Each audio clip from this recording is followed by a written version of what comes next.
Yan, ito na mga kaibigan.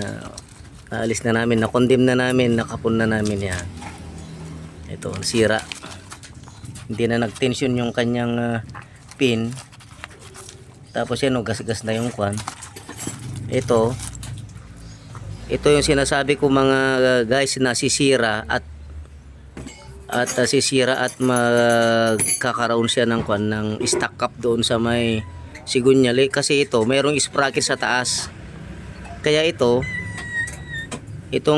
balancer shaft na ito, anti-vibration ito. O para mabawasan ng vibration na makina, kaya linagyan nila ng ganito. Pero pwede rin na i-condemn, pwede rin na hindi lagyan.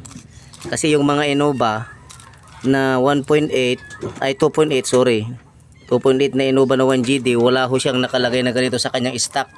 Dati na siyang kapon sa production, sa manufacturer. Yun. So ito naman, ituloy ko yung sinasabi ko, kapag nahulog na yung gear, nahulog na sa baba, mahulog yan sa oil pan kapag maputol. Ito ang matitira ngayon. Matitira ito sa kanyang kinalalagyan sa taas, yung sa sigunyal.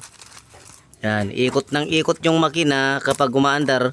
Ito naman nagpapalagapag doon, naglalaro siya.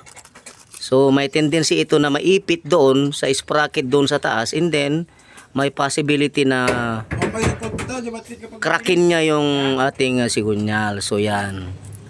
So kapunin na lang natin para safety. Yan po ang aking paliwanag. Alam po yan ng mga kaibigan ko sa Toyota. Lalo na sina yan. Shout out kina Joel Flores, Brian Desena, yan mga kasamahan ko yan.